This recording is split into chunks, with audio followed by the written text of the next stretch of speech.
នីតិទូទាជោគជតារិស័យឆ្នាំទាំង12បាទខ្ញុំលោកគ្រូពិជ័យហារាកម្មបន្ទើបសុកអត់ដំសូមអោនកាយគ្រប់សំដាច់ទ្រង់អ្នកអង្គម្ចាស់អ្នកអុកញ៉ាលោកអុកញ៉ាលោកជំទាវលោកស្រីអ្នកនាងកញ្ញាជាពិសេសពុកម៉ែអ៊ំពូមីបងប្អូនយុវវ័យជាទីមេត្រីជាទីនឹករលឹកជាទីរាប់អាននិងជាទីគោរពបាទជាងខ្ញុំព្រមទាំងគោរពសាកសួរនៅអំណរគុណយ៉ាងជ្រាលជ្រៅពីសំណាក់អស់លោកទាំងក្នុងប្រទេសនិងក្រៅប្រទេស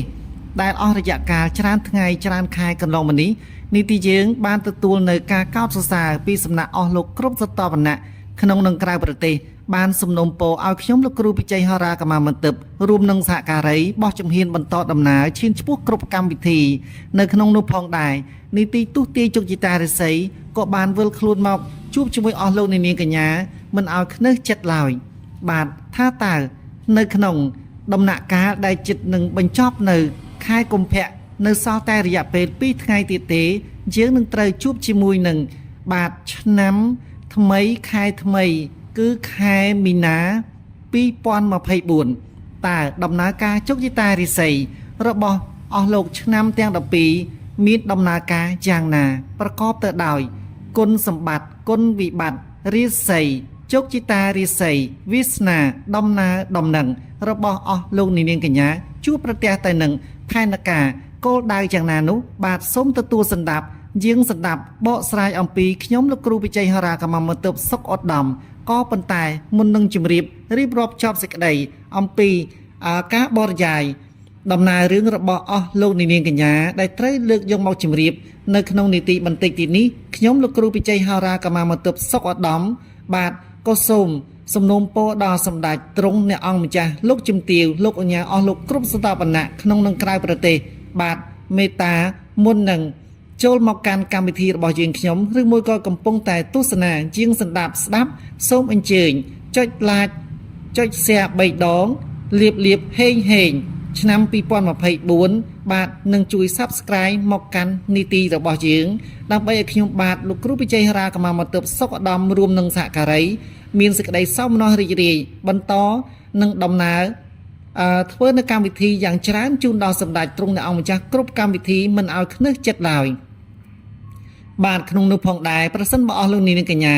មានចម្ងល់ខ្វល់ដោយប្រការណាមួយកុំភ្លេចលើកទូរស័ព្ទជាប់ Telegram ចុចមកលេខរបស់យើងខ្ញុំលោកគ្រូពិជ័យហារាកម្មបន្ទើបតាមរយៈលេខ012 64 5118មួយខ្សែទៀត097 77 62 844បាទខប៉ុន្តែយើងខ្ញុំសូមជម្រាបជូនដល់អស់លោកអ្នកនាងកញ្ញាឲ្យបានច្បាស់ថាយើងខ្ញុំពុំបានទុះទាយជោគជតារិស័យជូនអស់លោកដោយពុំបានទទួលបច្ច័យឡើយបាទនេះគឺជាការជម្រាបដោយត្រង់ព្រោះរយៈកាលកន្លងមកអស់រយៈកាលដ៏យូរយើងខ្ញុំតែងតែទទួលបាននៅការរំខានពីសំណាក់អស់លោកខ្លះដោយគ្រាន់តែចុចទូរស័ព្ទមកលោលេងជាមួយនីតិយើងបាទនីតិយើងបាទធ្វើកិច្ចការអ្វីមួយប្រកបទៅដោយឆន្ទៈមោះមុតគឺបរិយាយរៀបរាប់អំពីព្រឹត្តិការណ៍ច្បាស់នៅក្នុងដំណើរជីវិតរបស់អស់លោកនាងកញ្ញានីតិយើងសូមជម្រាបអស់លោកឲ្យបានច្បាស់ថាខ្ញុំលោកគ្រូពិជ័យហារាកម្មបន្ទើបសុកឧត្តមគឺជាគ្រូកែលម្អហុងស៊ុយជូនដល់អស់លោកនាងកញ្ញាព្រមទាំងមានការទុះទាយយ៉ាងច្បាស់ដែលមានចំណេះដឹងពិតប្រាកដបាទដូច្នេះយើងខ្ញុំត្រូវការឲ្យអស់លោកនាងកញ្ញាប្រសិនបើចង់ទាយគឺសូមបញ្ជាក់ពីចំណង់ចំណូលចិត្តរបស់អស់លោកនាងកញ្ញាឲ្យបានច្បាស់បាទយើងពុំចង់បានទទួលនៅចម្លើយមួយដែលអស់លោកអ្នកសួរមកយើងខ្ញុំហើយអស់លោកបែរជានិយាយថាចាំពេលក្រោយពេលនេះពុំតាន់មានឱកាសបាទប្រសិនបើអស់លោកពុំតាន់មានឱកាសយើងគ្រាន់តែស្ដាប់ហើយនឹងដឹងនៅដំណើរការយ៉ាងណាបាទហើយយើងខ្ញុំពុំអាចនឹងជម្រាបអំពីអ្វីមួយដែលអស់លោកនាងកញ្ញាចង់បាននៅព័ត៌មានដោយចង់តែនិយាយថាខ្ញុំចង់បានតែ4-10ម៉ាត់នីតិយើងពុំបានប្រកល់ពាក្យ4-10ម៉ាត់ជូនដល់អស់លោកនាងកញ្ញាឡើយបាទពីព្រោះពាក្យ4-10ម៉ាត់ពុំមានន័យខ្លឹមសារអ្វីទេហើយយើងខ្ញុំក៏ពុំមែនជាគ្រូទេវតាដែលគ្រាន់តែអស់លោកនាងកញ្ញាឧទាហរណ៍ប្រាប់ថាប្រពន្ធឆ្នាំមមីប្តីឆ្នាំមម៉ែតើខ្ញុំយ៉ាងម៉េចលោកគ្រូតើជួបគ្នាឬមួយក៏បែកគ្នាបាទហើយមានអស់លោកខ្លះបាទស្រាប់តែព្រឹកព្រលឹមឡើងស្រែកសួរតាមទូរស័ព្ទមកខ្ញុំថាតើព្រឹកនេះទៅទាលុយគេបានដែរឬទេជំពាក់ប្រាក់ទាបានដែរឬទេ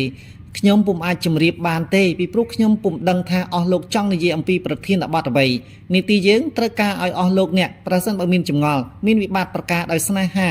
ដែលត្រូវបានប្តីទៅចោលឬមួយក៏ប្រពន្ធត្រូវបោះបង់ចោលខ្លួននោះបាទកុំភ្លេចថតនៅខ្សែបាតដៃឆ្វេងនិងស្ដាំរួចផ្ញើមកនីតិយើងភ្ជាប់មកជាមួយនៅបាទឆ្នាំកំណើតខែកំណើតថ្ងៃកំណើតនោះនីតិយើងនឹងសន្យាជម្រាបរៀបរាប់ជូនថាតើអស់លោកនាងកញ្ញាមានវាសនាដំណើរការនៅក្នុងដំណើរជីវិតប្រកបទៅដោយភាពវិជ្ជមានឬអវិជ្ជមានយ៉ាងណានីតិយើងនឹងសូមអញ្ជើញអស់លោកអ្នកបាទទទួលនៅអ្វីមួយដែលនីតិយើងត្រូវបកស្រាយជម្រាបជូនយ៉ាងក្បោះក្បាយរួចហើយនីតិយើងថែមទាំងកែនៅដំណើររឿងជោគជតារិស័យវាសនាអភ័ព្វតាមរយៈពាក្យដែលត្រូវនិយាយងាយស្ដាប់គ្នាបានគឺតាមរយៈការកែហុងស៊ុយជូនដល់អស់លោកនាងកញ្ញាដូច្នេះគុំស្ដាយថវិកាប្រសិនបើចង់បានចម្លើយពិតបាទមានអត្ថន័យយ៉ាងច្បាស់ក្រឡែតសូមកុំស្ដាយនៅថវិកាដោយចង់បានផលចំណេញពីខ្ញុំលោកគ្រូពិជ័យហោរាកម្មាមតិបដោយគ្រាន់តែចង់បានពាក្យតែ4-10ម៉ាត់យើងខ្ញុំពុំប្រកល់ជូនឡើយ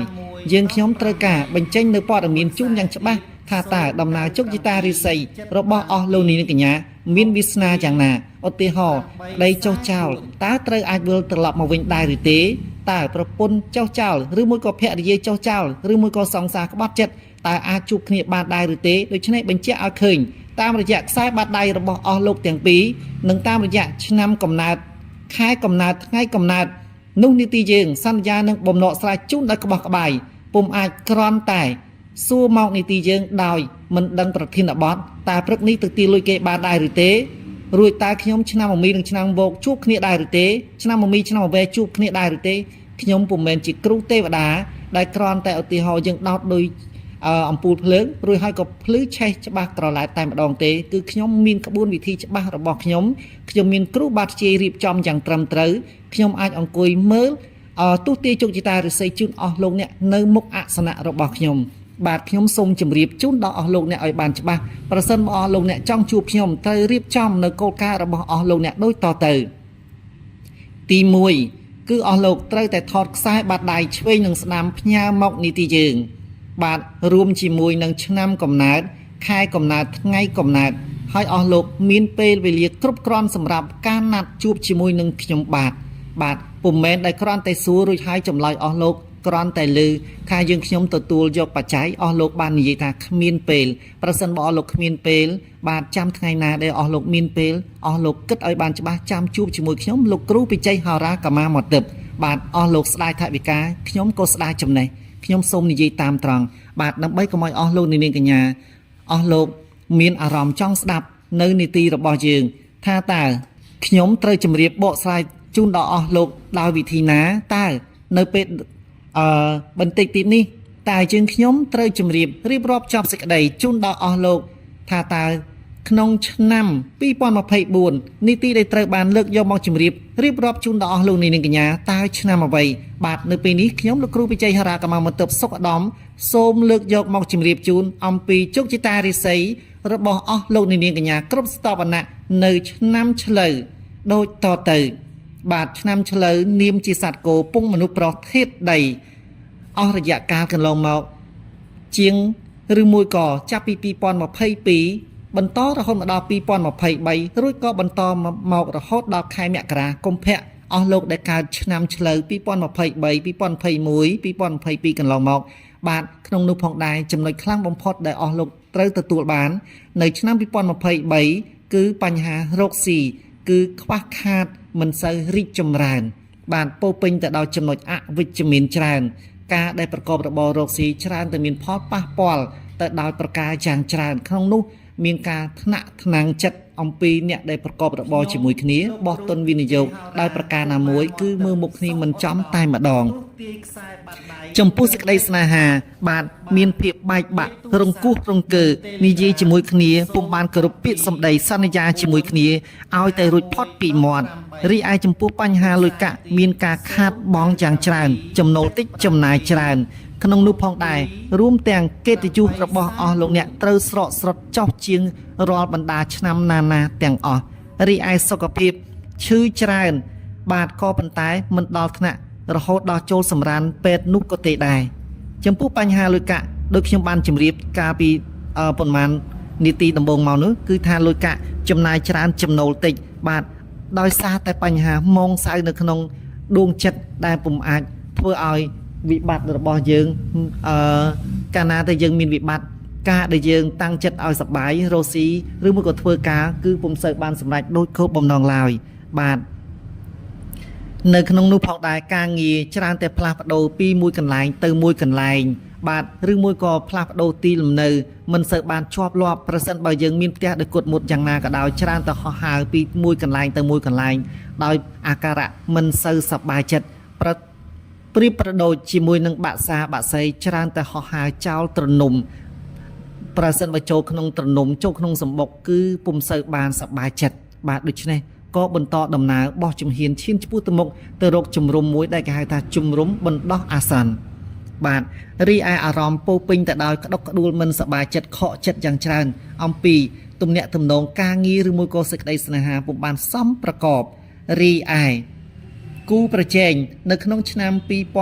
2022 2023បាទបន្តជាពិសេសនៅក្នុងឆ្នាំ2023គូប្រជែងគឺមានសមត្ថភាពខ្លាំងជាងយើងបាទគឺអាចធ្វើឲ្យយើងត្រូវបានបរាជ័យមានសត្រូវច្រើនបន្លំជាមិត្តភ័ក្តិហុំព័ទ្ធជីវិតការងារកាត់ផ្ដាច់សម្ព័ន្ធសេដ្ឋកិច្ចបំផ្លាញផែនការឬមួយក៏គម្រោងផែនការរបស់យើងចោលបាទតើឆ្នាំ2024ឆ្នាំឆ្លូវនៅក្នុងខែមីនា2024នេះមានជោគជតារាសីវាសនាយ៉ាងដូចម្ដេចខ្ញុំលោកគ្រូពិជ័យហោរាកម្មាមន្ទិបសុខឧត្តមបាទមានសេចក្តីសោមនស្សរីករាយសប្បាយចិត្តជាមួយអស់លោកដែលកើតឆ្នាំឆ្លូវបាទសូមជម្រាបដោយក្តីអំណរសប្បាយឆ្នាំឆ្លូវនៅក្នុងខែមីនាដើមខែមីនានេះពោពេញទៅដោយប្រកបទៅដោយសុខភាពល្អសុភមង្គលគឺជូនទៅពាក្យពីរម៉ាត់រាសីខ្ពស់បាទអស់លោកនាងកញ្ញាជាទីមេត្រីប្រិមិត្តអ្នកស្ដាប់ជាទីរាប់អានជាទីមេត្រីនិងជាទីស្នេហាឆ្នាំឆ្លូវនៅក្នុងខែមីនានេះគឺរាសីរបស់អស់លោកនាងកញ្ញាគឺខ្ពស់ត្រដងត្រដែបបាទតែប្រសិនបើយើងយល់ថាមានរាសីខ្ពស់ហើយតើទិសហេងរបស់អស់លោកនាងកញ្ញាគឺទិសខាងណាបាទគឺទិសខាងត្បូងឈៀងខាងកើតបាទឬមួយក៏និយាយចំគឺទិសខាងកើតតែម្ដងគឺជាចំណុចវិជ្ជមានប្រសិនបើអស់លោកនាងកញ្ញាកើតនៅក្នុងឆ្នាំឆ្លូវមានទំនាក់ទំនងចង់ប្រកបរបរបោះចំនួនជួញដូរជួញប្រែឬមួយក៏ស្វះស្វែងរកទំនាក់ទំនងការងារដោយវិធីណាមួយទិសខាងកើតគឺជាទិសកំណើតជោគជ័យរបស់អស់លោកនាងកញ្ញាក៏ប៉ុន្តែទិសដែលត្រូវបានហាមប្រាមមិនឲ្យអស់លោកនាងធ្វើដំណើរចាក់ចេញទៅប្រកបការងារឬមួយក៏មានទំនាក់ទំនងអាជីវកម្មដោយប្រការណាមួយសូមកុំធ្វើដំណើរឆ្ពោះទៅទិសខាងលិចឈៀងខាងជើងឲ្យសោះបាទនៅក្នុងនោះផងដែរអស់លោកនាងកញ្ញាប្រកាសជាឆ្ងល់ថាបើសិនជាដឹងទិសហើយបាទដឹងទិសហេងហើយទិសហាមហើយចុះម៉ោងបាទអស់លោកនាងកញ្ញាកុំភ័យកុំព្រួយកុំបារម្ភជួបជាមួយខ្ញុំលោកគ្រូពិជ័យហោរាកម្មាមន្ទិបសុខឧត្តមបំពេញនៅចំណងចំណូលចិត្តរបស់អស់លោកនាងកញ្ញាជាមិនខានអស់លោកនាងកញ្ញាជួបជាមួយខ្ញុំលោកគ្រូពិជ័យហោរាកម្មាមន្ទិបសុខឧត្តមសុទ្ធតែបានទទួលផលចំណេញសុទ្ធតែបានទទួលនៅពុទ្ធិស្ដាប់ខ្ញុំ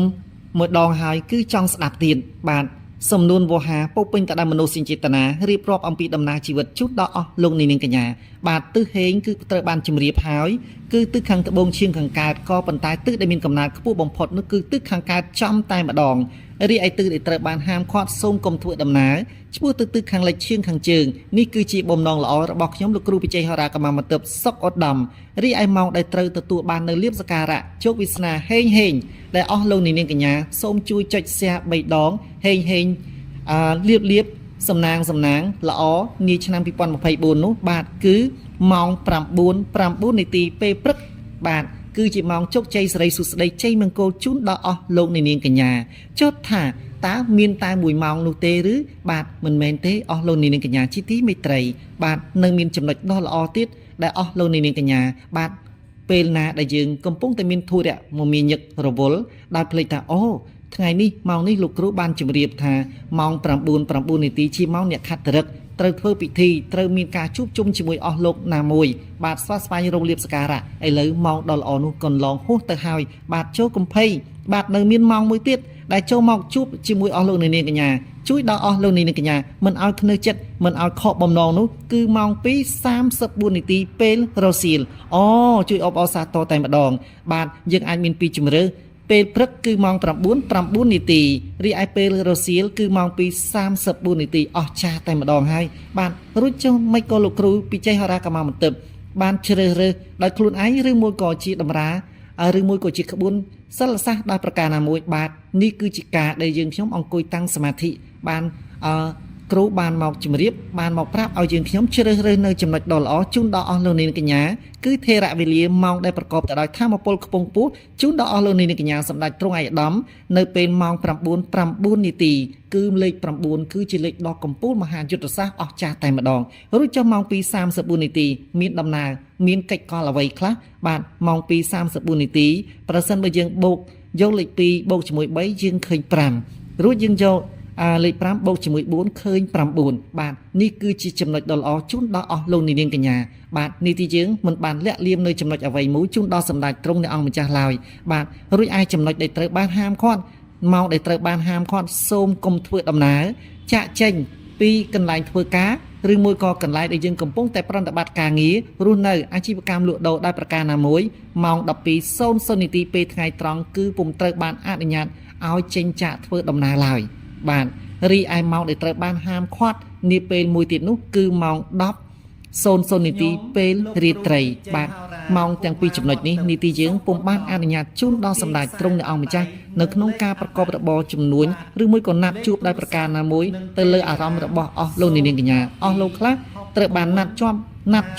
នៅក្នុងពិធីសំណេះសំណាលប្រស្រ័យទាក់ទងការងារអាជីវកម្មឬមួយក៏អស់លោកខ្លះមានទំនាក់ទំនងចង់ជួបជាមួយនឹងសង្សារឬមួយក៏ចង់ជួបជាមួយនឹងមិត្តភ័ក្តិឬមួយក៏ចង់ជួបជាមួយនឹងអាជីវករបានអស់លោកអាចធ្វើកិច្ចការអ្វីមួយជ្រើសរើសពេលវេលាដែលខ្ញុំលោកគ្រូពិជ័យហោរាកម្មបន្ទិបជូនដល់អស់លោកនាងកញ្ញាបាន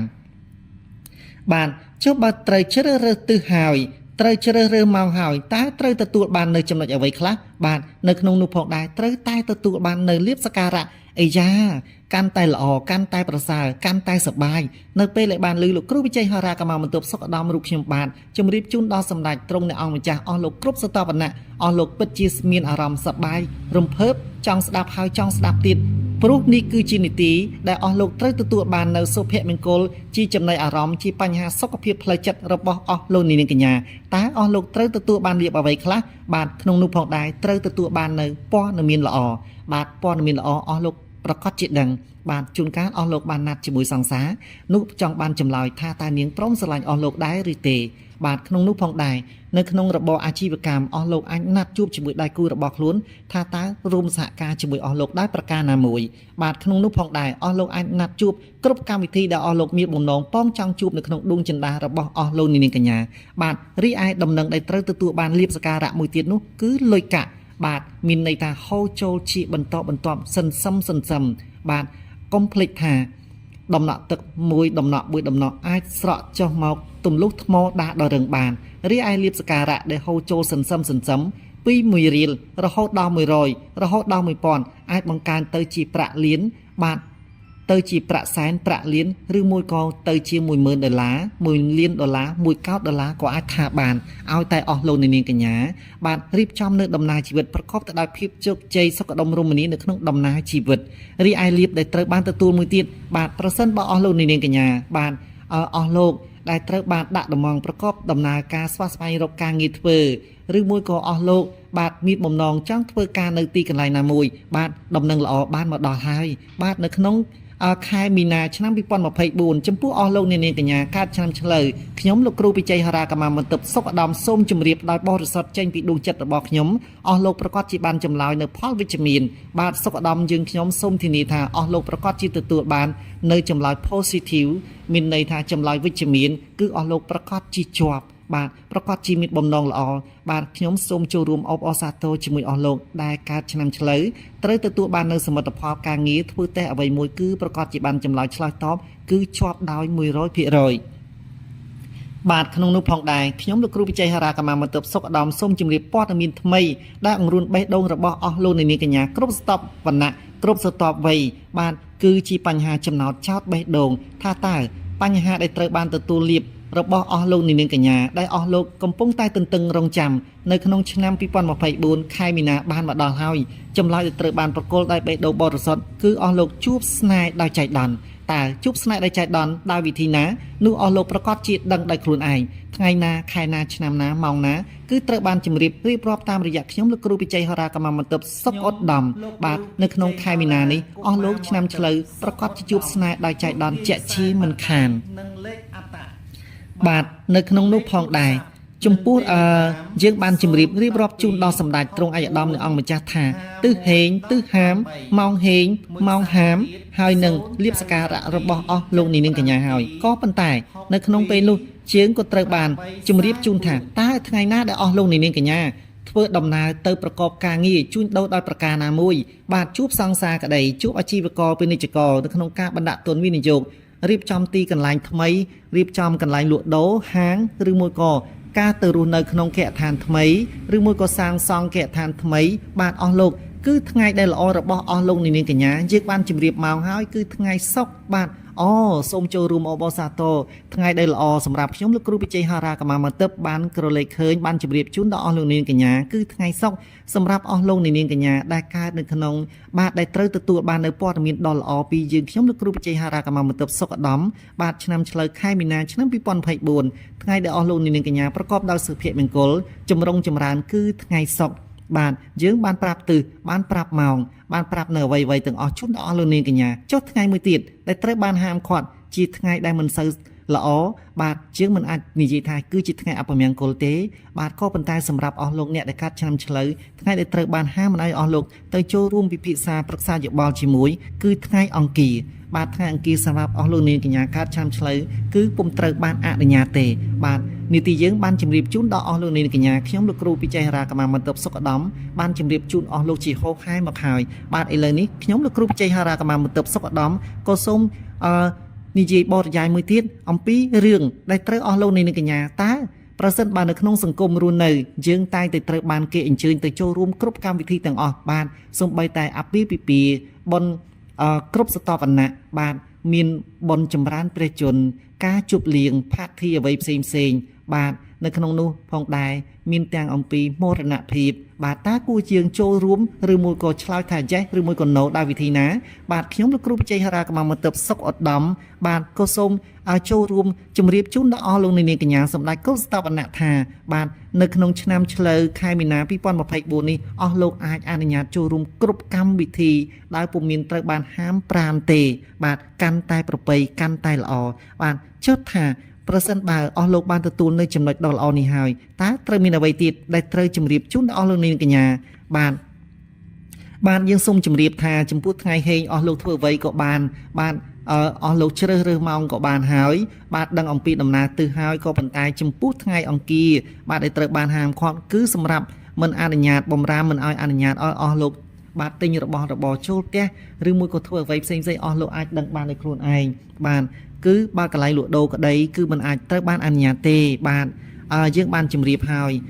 រីឯនៅក្នុងទីនោះអស់លោកប្រកាសជាដឹងថាចង់យល់ថាតើអាជីវករពាណិជ្ជករបោះទុនវិនិយោគដោយប្រការណាមួយបាទបើសិនជាខ្ញុំបានជម្រាបជូនអស់លោកនាងកញ្ញាហើយថាឆ្នាំឆ្លូវខែមីនា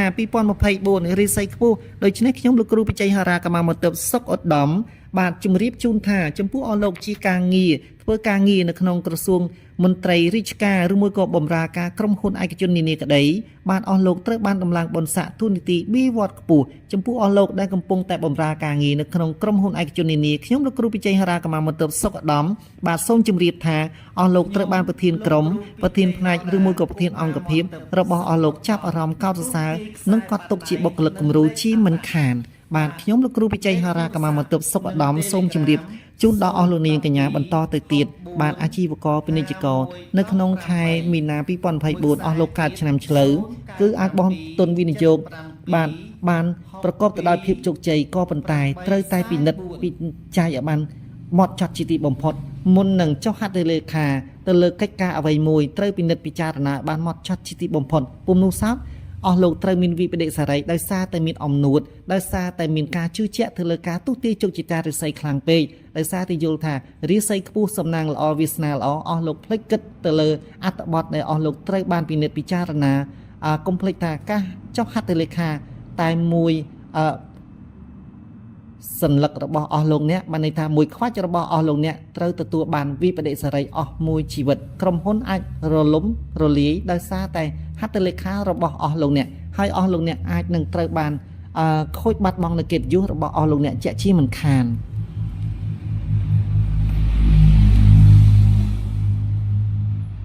បាទក្នុងនោះផងដែរយើងងាកមកជួបផ្ទាល់ដែលបានរំលឹកម្ដងទៀត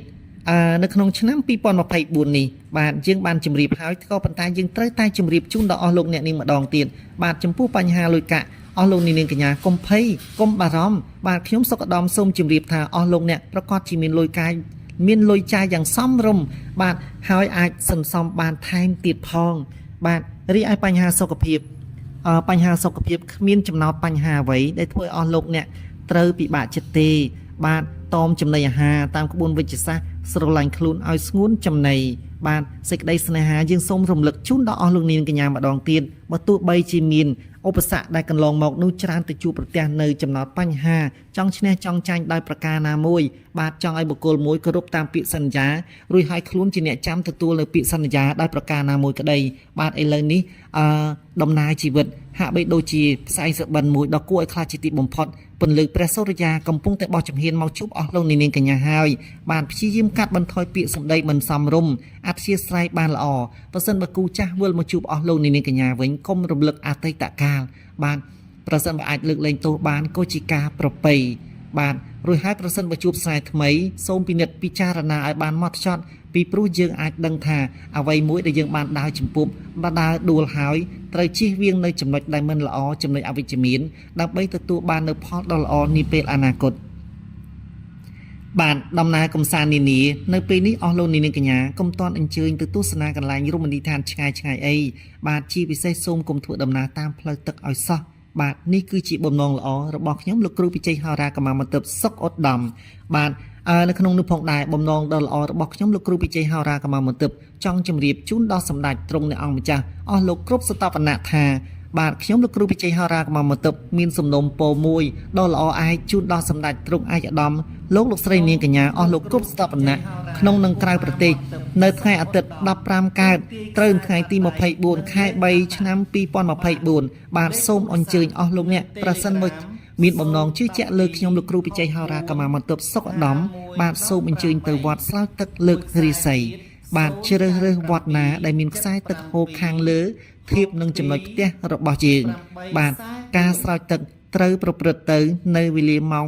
9:09 នាទីពេលព្រឹកគឺជាវេលាម៉ោងដ៏ល្អវិសេសវិសាលជាទីបំផុតសម្រាប់អស់លោកអ្នកបាទកុំភ្លេចនេះគឺជាបំណងល្អរបស់ខ្ញុំលោកគ្រូពិជ័យហោរាកម្មាមន្ទិបសុកឧត្តមបាទម៉ោង9:09 នាទីពេលព្រឹកគឺជាម៉ោងដ៏ល្អវិសេសវិសាលសម្រាប់អស់លោកអ្នកក៏ប៉ុន្តែប្រសិនបើអស់លោកអ្នកមានធរៈរវល់ដែលមិនអាចអញ្ជើញទៅពេលព្រឹកបានសូមកុំភ្លេចអញ្ជើញទៅស្រោចទឹករំដោះគ្រោះលើករាសីនៅម៉ោង2:34 នាទីពេលរសៀលនោះអស់លោកអ្នកជួបប្រទះតែនឹងសុភមង្គលរុងរឿងជាក់ជាមិនខានអស់លោកអ្នកនាងកញ្ញាជាទីមេត្រីឆ្នាំឆ្លូវរបស់អស់លោកនាងកញ្ញាតាមរយៈខ្ញុំលោកគ្រូពិជ័យហោរាកម្មាមន្ទិបសុកឧត្តមបាទបានទូទាជូនដល់អស់លោកនាងកញ្ញាថាបើទោះបីជាយើងមានឆុងដល់តិចតួចក្តីក៏ប៉ុន្តែប្រសិនបើយើងយកថ្នាំមកព្យាបាលឲ្យទាន់ពេលវេលានោះអស់លោកអ្នកពិតជាមិនអាចទទួលបាននៅពាក្យថាឆុងចូលមកនៅក្នុងជំរឿចិត្តរបស់អស់លោកនាងកញ្ញាឡើយគ្មានបុគ្គលណាមួយចង់បានពាក្យដែលមិនល្អស្ដាប់ចូលមកនៅក្នុងលាន់នៅក្នុងរងំនៅក្នុងសោតារបស់អស់លោកនាងកញ្ញាទេបាទអស់លោកនាងកញ្ញាជាទីមេត្រីនៅពេលនេះដល់ពេលវេលាដែលខ្ញុំលោកគ្រូពិជ័យហោរាកម្មាមន្ទិបសុកឧត្តមសូមជម្រាបលាអស់លោកនាងកញ្ញាហើយក៏ប៉ុន្តែមុននឹងជម្រាបលាខ្ញុំលោកគ្រូពិជ័យហោរាកម្មាមន្ទិបសុកឧត្តមសូមសំណូមពរជូនដល់អស់លោកនាងកញ្ញាសម្ដេចទ្រង់ឯកឧត្តមអ្នកអង្គម្ចាស់អស់លោកគ្រប់សតវណ្ណៈទាំងអស់បាទមេត្តាកុំភ្លេចแชร์3ដងដោយនិយាយថាแชร์នោះគឺមានអត្ថន័យថាបាទហេងលៀបឆ្នាំ2024បាទហើយចូលមេត្តាចុច Subscribe Like មកនីតិយើងផងបាទជួយផ្ដល់ព័ត៌មានជូនដល់អស់លោកអ្នកដែលមិនទាន់បានស្គាល់នីតិរបស់យើងដើម្បីជួយឲ្យគាត់បានទទួលបាននៅចំណេះដឹងពុទ្ធិឬមួយក៏អាចកាត់បន្ថយនៅអ្វីមួយដែលគាត់មានបញ្ហាស្មុគស្មាញនៅក្នុងផ្លូវអារម្មណ៍របស់គាត់បាទ កុំភ្លេចលេខទូរស័ព្ទចុះ Telegram របស់ខ្ញុំលោកគ្រូពិជ័យហរាកម្មបន្ទប់សុខឧត្តមបាទ012 645 118មួយខ្សែទៀត097 77 62 844បាទសូមអរគុណនៅពេលនេះមុននឹងនីតិយើងជម្រាបលារបស់លាដល់អស់លោកនាងកញ្ញាសម្ដេចអស់លោកគ្រប់ស្ថាបណៈនីតិយើងក៏សូមលើកយកមកនៅធម៌លើករិស័យជូនដល់អស់លោកនាងកញ្ញាបាទបំណងល្អរបស់ខ្ញុំមិនដែលសាបសូន្យទេគឺតែងតែមានជូនជាអំណោយជូនដល់សិស្សរបស់ខ្ញុំគឺសូមឲ្យសិស្សរបស់ខ្ញុំជួបប្រទះតែសុភមង្គលបាទដូច្នេះសូមយាងអញ្ជើញសម្ដេចទ្រង់អ្នកអង្គម្ចាស់អស់លោកគ្រប់ស្ថាបណៈទទួលបាននៅការធម៌លើករិស័យពីខ្ញុំលោកគ្រូពិជ័យហរាកម្មបន្ទប់សុខឧត្តមដូចតទៅអេទេវិសាភវីព្រះតេជជាតិធម្មដីចុងមកមានក្មេងលើជួយលំការលើរិស័យជួយដល់សិស្សខ្ញុំគ្រប់ឋានៈក្នុងនិងក្រៅប្រទេសឲ្យបានដងដងសំសាក់សំសួនជាជួយថែទាំខំបោះក្បាយចម្រុងចម្រើនជួយវិស័យសុខសប្បាយការគេការជួបបំបត្តិរំលាយបាបគ្រូកំចាត់ឲ្យអស់រំលំចេញមកអំពីក្នុងមន្ត្រីមកជួយស្ថិតមកជួយបិទបានមកជួយរៀបរៀងមកជួយបិទបានរាំងគប់នៅអំពើដែលមិនល្អចំពោះអស់លោកនាងកញ្ញាបាទកំចាត់អស់បងឲ្យអស់នៅកិលេសតណ្ហាអំពើអប្រិយចេញមកអំពីក្នុងមន្ត្រីមកជួយខាត់មកជួយបិទបានមកជួយរៀបរៀងមកជួយរៀងគប់នៅសិលសាសមុនអំពើមកដែលត្រូវពុនមកចង់ពួលចង់មុនមកចង់ជីខ្លោចខ្លាចអំណាចបុណ្យអំណាចវិធីចាញ់ចំណាយបានដើម្បីបាទសូមឲ្យសិស្សខ្ញុំអស់លោកគ្រប់ស្ថាបណៈអស់សូមឲ្យប្រកបពោពេញទៅដោយលាភផលលាភអាលាភចូលគ្រប់ទិសទាំង